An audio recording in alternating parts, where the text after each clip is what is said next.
Hi guys, this is an exciting section where you will learn how to produce a video from your composition and see your work in real time or even upload it to websites and YouTube and Vimeo. There are two options to create a video from your composition. One option is to use the Add to Render queue.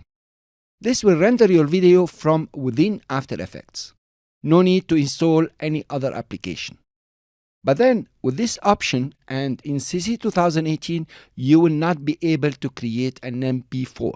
You will have limited choices and large file size. The best option, and the one I recommend, is to use Add to Adobe Media Encoder queue and create an MP4 video. It will be compact in size and it's a very popular codec or format. To use this option, you will need to install Adobe Media Encoder. Adobe Media Encoder is usually downloaded from the Adobe Creative Cloud application and will use the Adobe Dynamic Link engine that is installed with After Effects and AME. I'll see you in the next lecture with some important points to consider before starting to render your composition. So let's dive in.